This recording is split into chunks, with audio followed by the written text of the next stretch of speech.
is good, YouTube? Quinn Wade Basketball Analysis coming to you with a quick video. I wanted to let you guys know I got some new merchandise available, not just t-shirt anymore. I got different type of t-shirt, different type of shirts and logos that you can purchase on my spread shirt, and also hoodies now. We have expanded and added more to the channel and more merchandise for the brand. Thanks for supporting. It will be in the description and the links will be in the comment section below. Thanks for helping me and supporting the movement. Quinn Wade Basketball Analysis. I'm going to check out the video. What is good, YouTube? Quinn Wade Basketball Analysis coming to you with a quick video. We're going to talk about Lonzo Ball, a guy that was the #2 overall pick. A guy that people feel like was going to be a future Hall of Famer, a gifted passer, and a guy that had respect all around the league in high school, college, and in the NBA. Everybody knew Lonzo Ball, not just because of his father, but just because he played for a college that gave him a lot of exposure. Plus, he played well. That them marketing him and talking about him grew and grew and grew, just because at the end of the day, he was a household name, and everybody expected Lonzo Ball to either flop and be a bust or be this transitional player. You ask most people, people thought that he was a once-in-a-generation passer, and that still could be true, but he hasn't been able to show it at an elite level in the NBA. His passing did translate, but he just can't stay healthy. The guy, injury after injury after injury, just tearing up his body, just destroying his body for the game of basketball, and that's what a lot of people do. But he hasn't been able to produce on the court at all, even before he went injured. And you look at the games that he played, it's not good at all. In 2017-18, he played 52 games and started 50 of them.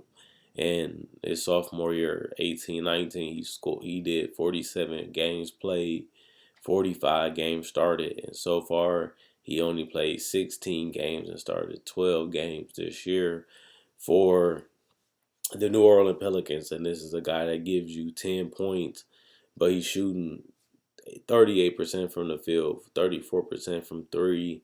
Not only that, he's also shooting 71% from the free throw line, which is a career high, but he's not getting that many attempts. We'll see if he can keep it at that level throughout the whole season, which he hasn't been able to do in his whole career because he doesn't really go to the basket to finish. He usually go to the basket to kick out or reset the offense, and it ended up catching up to him in the NBA just because he can't really create passes like he could in UCLA. But not only that, he still struggles to score the basketball. And even though he is shooting 34% from three, that's decent, but it's not where he needs to be as a three-point shooter, if I had to be honest.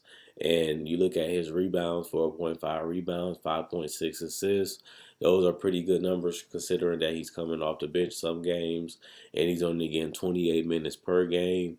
And even though he has been a decent defender and a guy that can play within the passing lanes and has a good IQ when they go for steals, he's been a solid defender at best. And I think that's something that people didn't see translating and people would have thought of when Lonzo Ball got into the NBA.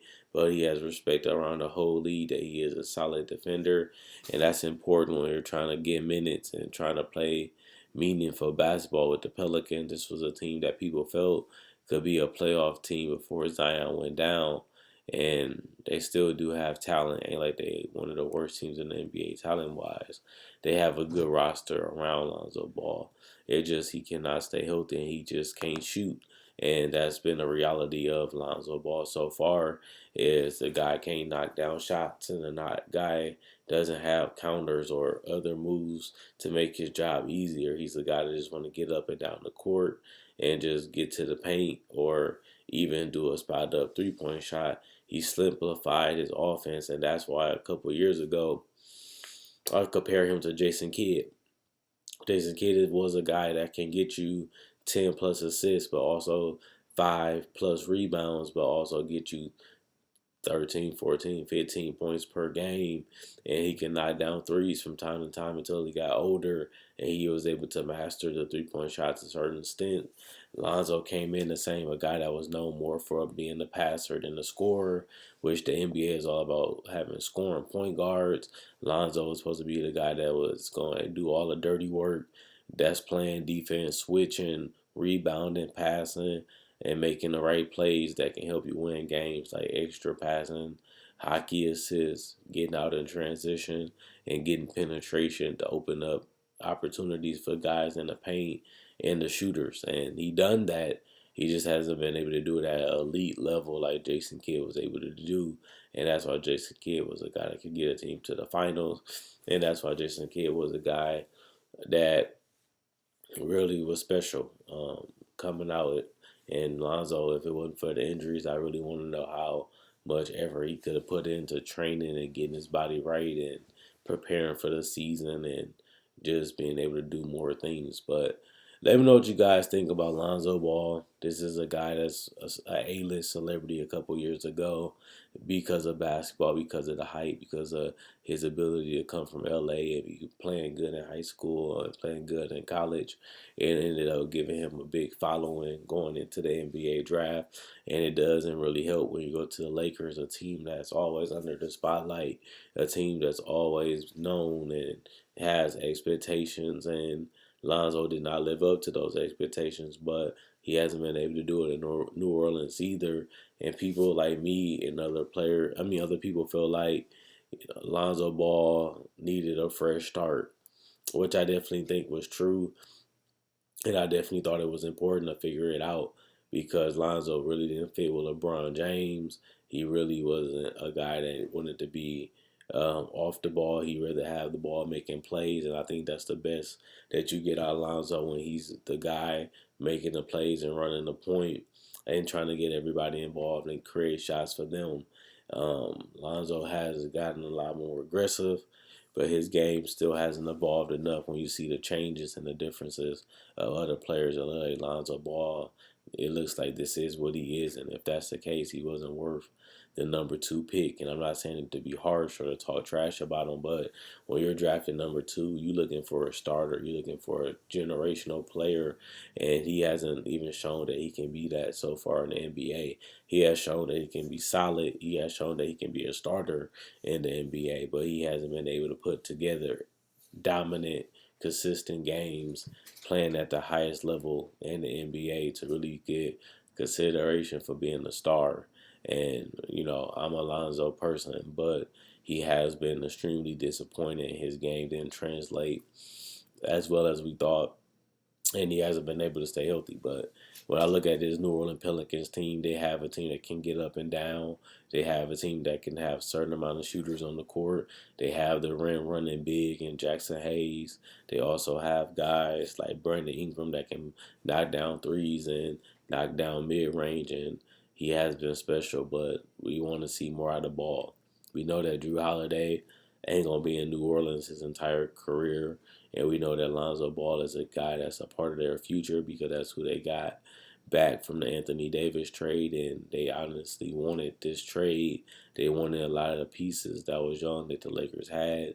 And Lonzo was one of those pieces that made it a great deal because we felt like Lonzo was going to get this fresh start and just take over the league. And it just didn't happen. And he looks worse than he did last year, in my personal opinion. So he took a step back and got injured. But we shall see if Lonzo Ball can figure it out during this season or if it's going to take him another year to figure it out going into his contract year. And we're going to see how much money New Orleans is really willing to offer him if they're going to try to turn over the team to him to run point guard and control the game for the New Orleans Pelicans, or are they going to continue to let Zion and guys like Brandon Ingram create shots for others and just being able to put the defense in tough positions because they can score. And, Brandon Ingram had to go out there and show that he can play because he didn't get the rookie extension. So he had to really bring his A game so he can get that long-term security from another team or from the Pelicans. And we knew it was going to be exciting having Jackson Hayes and Zion with Lonzo pushing the ball, throwing lobs, throwing alley-oops, and dumping it off so they can dunk and finish. It's going to be exciting for the Pelicans. But Lonzo has to continue to work on his offensive game, and Lonzo gonna have to continue to work on his scoring. When you look at the 3-point shooting, and you look at the mid range, that's not there. You look at the finishing ability, that's not there. You look at the floaters, that's not there, and it started to get hard to figure out a team that can really get the best out of Alonzo, and I thought it would be this Pelicans team, but that's obviously not the case. Not looking back at it and seeing how it has worked so far in New Orleans, but I'm still not giving up on Lonzo. Still don't think he a bust. Still think he can make a great contribution on this team, and I feel like just being healthy should allow us to see how good Lonzo can be in the future, and also maybe we can get a better glimpse of Lonzo at the end of this season for the next couple months, and maybe he can build upon that and have an even better season next year for this Pelicans team that believes in him and want him to be great and be the best version of himself. And that's why they traded for him. Now it's just about him wanting it, him putting in the work, and him watching the film and seeing what he has to improve and what he has to do better to be a better player and be able to grow into that star player and potentially all-star player. But that's going to be difficult because he plays in the West right now. But we shall see. Let me know what you guys think about Lonzo. Is he a bust? Is he washed up? Is he too injury prone that he ain't going to be able to be a contributor to this team? Or do you think they should let Drew Holiday go, give the keys to Lonzo and let him figure it out? Or do you think they need another year with Drew Holiday and Lonzo, and hopefully they can, pass the torch. Drew Holiday can pass the torch to Lonzo as the franchise point guard for the Pelicans, and move on. So we shall see what they do with Lonzo, and we shall see what they do um, with the rest of this roster. Quinn Wade, Basketball go. Like this video, check out my older videos on my channel. I have many playlists. I break down rookies, I break down players, I break down summer league. I do cover the draft, and I got a mock draft up already. Not only that, I do podcasts, and I also talk about the game of basketball, whether it comes to summer league, free agency, trade deadline, buyouts, and also I cover top 10 discussions and stuff like that. So you like this type of video, you like the NBA, check out my older videos and my playlists. I enjoy making these videos. You guys enjoy watching.